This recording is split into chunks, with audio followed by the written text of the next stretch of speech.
Di sini saya akan menjelaskan pengertian dari motivasi. Pengertian motivasi, arti dari istilah pengertian motivasi juga bisa kita artikan menjadi segala hal yang menyebabkan adanya semangat atau dorongan dalam diri seseorang untuk mencapai atau mengerjakan sesuatu. Secara etimologi, kata motivasi asalnya dari bahasa Inggris, yakni motivation yang berarti daya batin atau dorongan.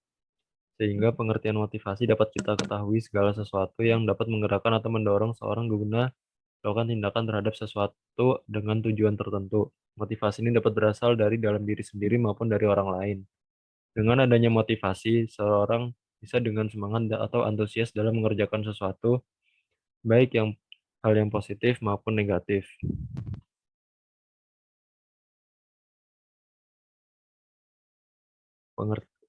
Selanjutnya ada pengertian motivasi menurut para ahli.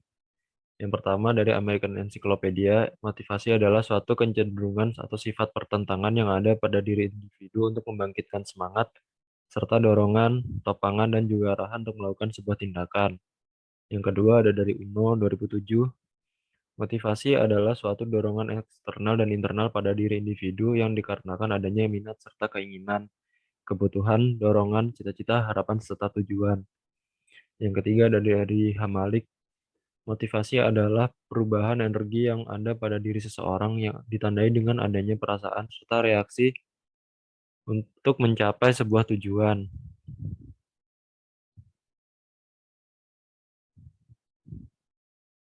Yang keempat ada dari Makmun, motivasi adalah sebuah tenaga, kekuatan, daya serta kondisi kompleks yang juga menjadi kesediaan pada diri seseorang guna bergerak menuju sebuah tujuan tertentu yang baik disadari ataupun tidak disadari. Yang kelima, Mulyasa, motivasi adalah suatu tenaga penarik atau pendorong yang menyebabkan aku menuju suatu tujuan tertentu. Seseorang yang akan bersungguh-sungguh serta mempunyai niat sebab ada suatu hal keinginan yang tinggi. Yang keenam, menurut Sardiman, motivasi asalnya dari istilah motif yang berarti penggerak aktif di dalam suatu kondisi tertentu, terutama pada sebuah kebutuhan guna mencapai tujuan yang didasarkan serta mendesak. Tujuan motivasi dan jenis-jenis motivasi. Tujuan motivasi menurut Malayu Hasibuan adalah sebagai berikut. 1. Meningkatkan moral dan kepuasan kerja karyawan. 2. Meningkatkan produktivitas kerja karyawan. 3. Mempertahankan kestabilan karyawan perusahaan. 4. Meningkatkan kedisiplinan karyawan. 5. Mengefektifkan pengadaan karyawan. 6. Menciptakan suasana dan hubungan kerja baik. 7. Meningkatkan loyalitas, kreativitas, dan partisipasi karyawan. 8. Meningkatkan kesejahteraan karyawan. 9. Mempertinggi rasa tanggung jawab karyawan terhadap tugas-tugasnya. 10. Meningkatkan efisiensi penggunaan alat-alat dan bahan baku. Selanjutnya, ada jenis-jenis motivasi. Menurut Malayu Hasibuan mengatakan bahwa jenis-jenis motivasi yaitu sebagai berikut. Ada 1. Motivasi positif atau insentif positif. Motivasi positif adalah manajer memotivasi bawahan dengan memberikan hadiah kepada mereka yang berprestasi di atas prestasi standar. Yang kedua yaitu motivasi negatif atau insentif negatif. Motivasi negatif adalah manajer memotivasi bawahan dengan standar mereka akan mendapatkan hukuman. Dengan motivasi negatif ini, semangat bekerja bawahan dalam waktu pendek akan meningkat karena mereka takut dihukum. Tetapi untuk jangka panjang dapat berakibat kurang baik.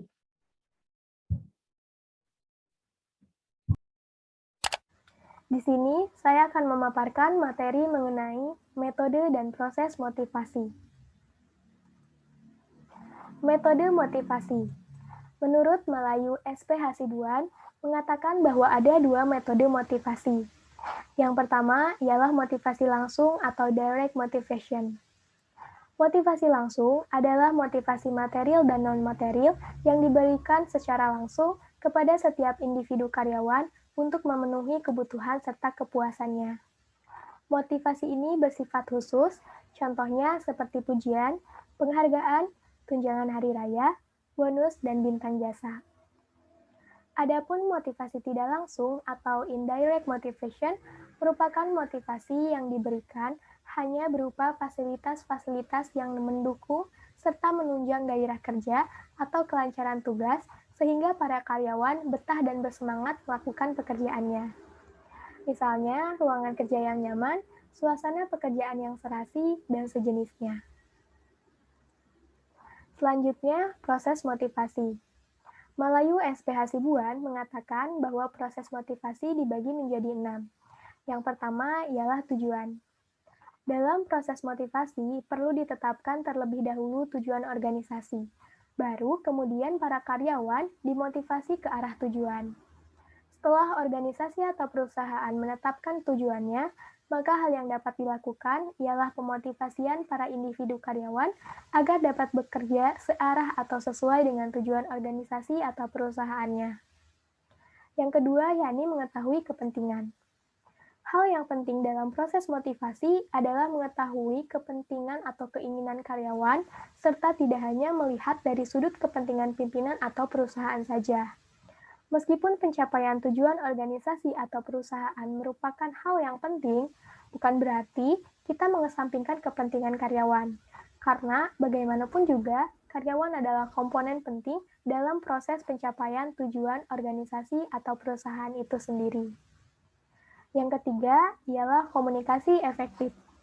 Dalam proses motivasi, harus dilakukan komunikasi yang baik dengan individu karyawan.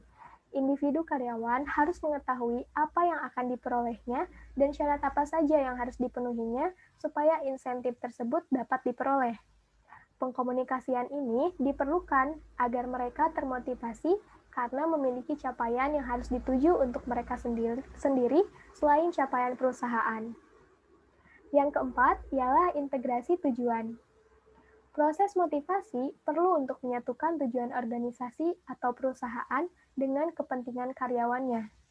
Tujuan organisasi adalah needs complex untuk memperoleh laba serta perluasan perusahaan. Sedangkan tujuan kepentingan karyawan ialah pemenuhan kebutuhan dan kepuasan. Tujuan organisasi dan tujuan karyawan harus disatukan. Untuk itu, perlu adanya penyesuaian motivasi antara karyawan dan organisasi atau perusahaan. Yang kelima, yakni fasilitas. Manajer penting untuk memberikan bantuan fasilitas kepada organisasi dan individu yang akan mendukung kelancaran pelaksanaan pekerjaan, seperti memberikan bantuan kendaraan kepada salesman, penyediaan perlengkapan kerja, serta alat penunjang lainnya yang dapat memudahkan para karyawan untuk bekerja sesuai bagiannya. Dan yang terakhir ialah teamwork.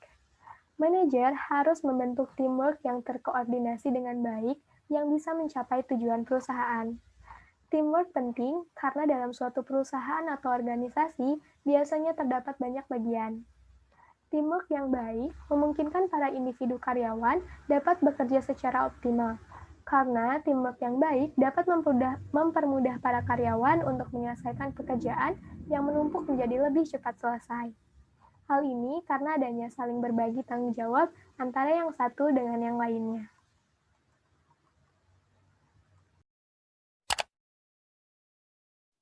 Saya akan menerangkan materi mengenai teori-teori motivasi. Yang pertama, teori Abraham Maslow atau teori kebutuhan. Menurutnya, bahwa manusia berusaha memenuhi kebutuhan tingkat terendahnya terlebih dahulu sebelum memenuhi kebutuhan yang lebih tinggi. Yang kedua, menurut Maslow, dalam diri manusia ada 5 kebutuhan yang harus dipenuhi.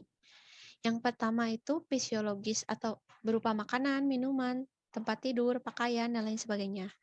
Kedua, rasa aman. Manusia butuh keamanan, keteraturan, stabilitas, dan lain sebagainya. Ketiga, sosial. Manusia butuh afeksi, relasi, keluarga, dan lain sebagainya. Yang keempat, manusia butuh penghargaan berupa pencapaian, status, tanggung jawab, reputasi, dan lain sebagainya. Yang terakhir, berupa aktualisasi diri, berupa pengembangan diri, pemenuhan ideologi, dan lain sebagainya. Yang kedua itu teori motivasi berprestasi. pertama ada kebutuhan akan prestasi. Dorongan untuk mengungguli, berprestasi dalam seperangkat standar, berusaha keras untuk sukses. Kemudian ada kebutuhan akan afiliasi, yaitu keinginan untuk berhubungan antar pribadi secara ramah dan dekat.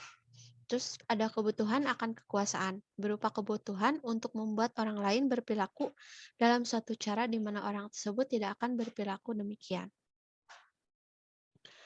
Selanjutnya ada teori eksistensi, relasi, atau pertumbuhan, berupa teori Chilton atau Alder yang dikenal dengan teori IRG, yang merupakan suatu modifikasi dan reformulasi dari teori tata tingkat kebutuhan dari Maslow. Ada 3 kelompok kebutuhan inti menurut Alder. Yang pertama ada existence, relatedness, dan growth. Bisa digambarkan di sini bahwa kebutuhan inti dari hierarki Maslow itu sepadan dengan kebutuhan inti yang dikemukakan oleh Alder. Yang pertama itu realisasi diri itu sepadan dengan growth.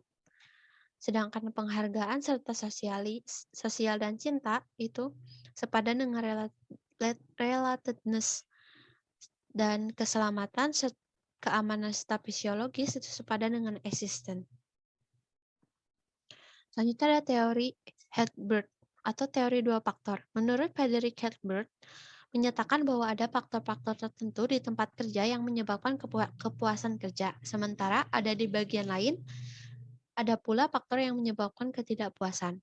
Faktor yang menimbulkan kepuasan itu disebut motivation factor atau faktor pemuas. Sedangkan faktor yang menimbulkan ketidakpuasan itu disebut hygiene factor atau faktor kesehatan. Faktor ekstrinsiknya itu faktor pendorong yang datang dari luar diri individu, terutama dari organisasi tempat kerja. Disebut juga dissatisfies atau faktor pemeliharaan yang diperlukan untuk menghindari ketidakpuasan.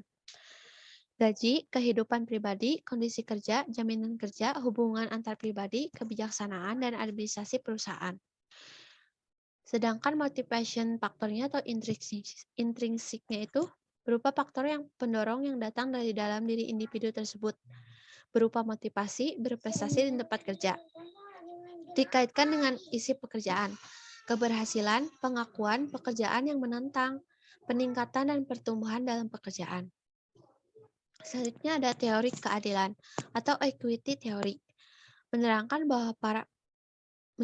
bahwa para karyawan melihat apa yang mereka peroleh dari situasi pekerjaan dikaitkan dengan apa yang mereka masukkan ke pekerjaan itu, kemudian dibandingkan dengan rekan kerjanya. Kemudian ada teori penetapan tujuan atau goal setting. Menurut Edwin Locke, mengemukakan bahwa jika karyawan diberi tujuan yang spesifik dan sulit, serta diberikan feedback, maka akan menghasilkan performance yang tinggi. Selanjutnya ada teori Victor Froome atau teori harapan.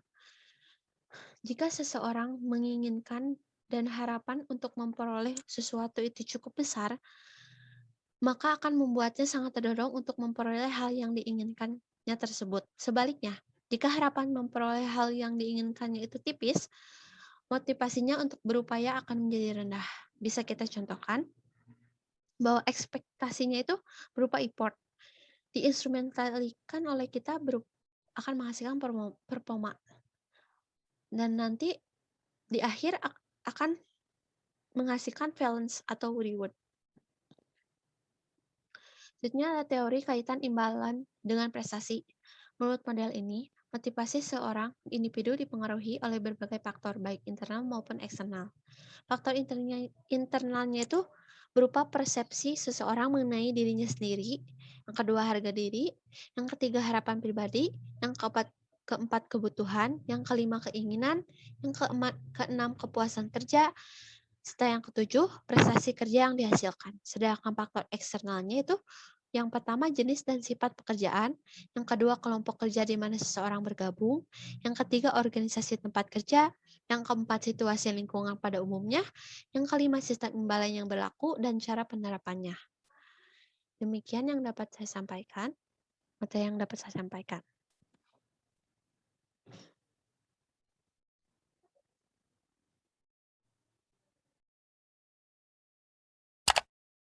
Nah, materi yang selanjutnya yaitu adalah teknik motivasi. Teknik motivasi sendiri ialah kemampuan seseorang atau pemimpin secara konseptual dengan berbagai sumber daya dan sarana dalam menciptakan situasi yang memungkinkan timbulnya motivasi pada setiap bawahan atau seorang individu dalam organisasi untuk berperilaku sesuai dengan tujuan organisasi sendiri. Teknik motivasi sendiri bisa dikatakan hasrat, dorongan, kebutuhan, dan keinginan. Berhasil atau tidaknya dalam memotivasi, seorang pemimpin harus punya wibawa. Jadi kalau pemimpin nggak punya wibawa, itu akan kurang untuk bisa memotivasi bawahannya. Nah, yang selanjutnya itu adalah 5 teknik motivasi. Yang pertama yaitu dengan kekerasan atau the strong approach. Dalam hal ini, pemimpin lebih menekankan wewenang yang dimilikinya. Bentuknya adalah pemaksaan orang untuk bekerja dengan ancaman, atau contoh yang lain adalah pengawasan secara ketat. Yang kedua yaitu adalah bersikap baik atau the be good approach.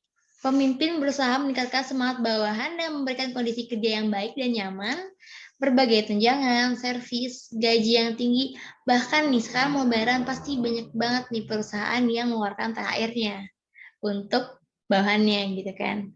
Yang ketiga adalah melalui perundingan secara implisit atau implicit bargaining. Pada prakteknya, melalui persetujuan antara atasan dan bawahan terhadap hasil kerja dengan imbalan yang akan diberikan oleh atasan. Yang keempat itu adalah melalui kompetisi atau competition. Kompetisi merupakan sumber motivasi yang cukup. Setiap orang akan bergantung pada dirinya sendiri atau masing-masing untuk melakukan pekerjaan sebaik mungkin. Gaji dan promosi akan diberikan kepada mereka yang bekerja sangat baik, sehingga persaingan memenuhi pemuasan beberapa untuk kebutuhan. Dan yang terakhir atau yang kelima itu adalah internalisasi atau internalized motivation. Dalam hal ini perlu diperhatikan 3 poin. Yang pertama atau poin A yaitu adalah kepuasan kerja yang internalisasi. Yang B itu adalah pentingnya kepuasan sosial dalam pekerjaan. Yang C atau yang terakhir itu adalah gaya kepemimpinan. Baiklah, sekian materi yang dapat saya sampaikan. Selanjutnya akan disampaikan oleh teman saya. Prinsip-prinsip motivasi. Menurut Anwar P. Mangkunegara, beliau mengatakan bahwa terdapat beberapa prinsip dalam memotivasi kerja karyawan adalah sebagai berikut. Yang pertama adalah prinsip partisipasi. Dalam upaya memotivasi kerja, pegawai perlu diberikan kesempatan ikut berpartisipasi dalam menentukan tujuan yang akan dicapai oleh pemimpin. Yang kedua adalah prinsip komunikasi. Pemimpin mengkomunikasikan segala sesuatu yang berhubungan dengan usaha pencapaian tugas dengan informasi yang jelas, pegawai akan lebih mudah dimotivasi kerjanya. Lalu yang selanjutnya adalah yang ketiga, prinsip mengakui andil bawahan. Pemimpin mengakui bahwa bawahan pegawai mempunyai andil dalam usaha pencapaian tujuan. Dengan pengakuan tersebut, pegawai akan lebih mudah dimotivasi kerjanya. Lalu yang keempat adalah prinsip pendelegasian wewenang. Pemimpin yang memberikan otoritas atau wewenang kepada pegawai bawahan untuk sewaktu-waktu dapat mengambil keputusan terhadap pekerjaan yang dilakukannya akan membuat pegawai yang bersangkutan menjadi termotivasi untuk mencapai tujuan yang diharapkan oleh pemimpin. Lalu yang terakhir adalah prinsip memberi perhatian. Pemimpin memberikan perhatian terhadap apa yang diinginkan pegawai bawahannya akan memotivasi pegawai bekerja untuk lebih seperti yang diharapkan oleh pemimpin.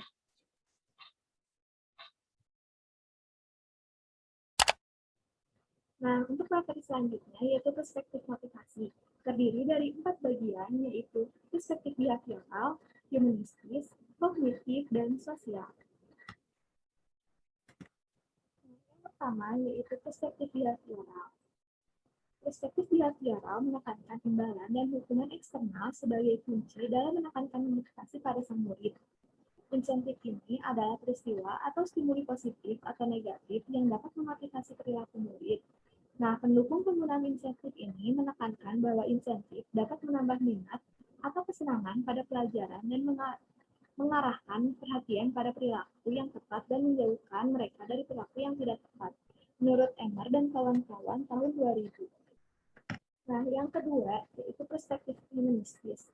Perspektif ini menekankan pada kepastian sang murid untuk mengembangkan kepribadian, kebebasan untuk memilih nasib mereka dan peka terhadap orang lain. Berkaitan erat dengan pandangan Abraham Maslow bahwa kebutuhan dasar tertentu harus dipuaskan dahulu sebelum memuaskan kebutuhan yang lain yang lebih tinggi. Nah, kebutuhan yang lebih tinggi ini sulit untuk dalam hierarki Maslow diberi perhatian khusus yaitu aktualisasi diri. Perspektif yang ketiga yaitu perspektif kognitif. Pemikiran murid akan memandu motivasi mereka, juga menekankan arti penting dari penentuan tujuan, perencanaan, dan monitoring kemajuan menuju suatu tujuan. Hal ini diusulkan oleh Spang dan Ekmar tahun 2000 dan Zimmerman dan Spang tahun 2001. Mereka berspektif bahwa tekanan eksternal seharusnya tidak dilebih-lebihkan, dan perspektif kognitif ini mengusulkan konsep menurut White tahun 1959 tentang motivasi kompetensi, yakni ide bahwa orang termotivasi untuk menghadapi lingkungan mereka secara efektif, menguasai dunia mereka, dan memproses informasi secara efisien. Dan yang terakhir yaitu perspektif sosial. Perspektif sosial menekankan pada kebutuhan afiliasi, yaitu motif untuk berhubungan dengan orang lain secara aman, menentukan pembentukan, pemeliharaan, dan pemulihan hubungan personal yang hangat dan akrab. Kebutuhan ini tercermin dalam motivasi mereka untuk menghabiskan waktu bersama teman, kawan dekat, dan ketertarikan mereka dengan orang tua, dan keinginan untuk menjalin hubungan positif dengan guru. Menurut penelitian, murid sekolah yang punya hubungan penuh perhatian dan suportif biasanya memiliki sifat akademik yang positif dan lebih senang bersekolah. Hal ini diungkapkan oleh Becker tahun 1999 dan Spivak tahun 2002.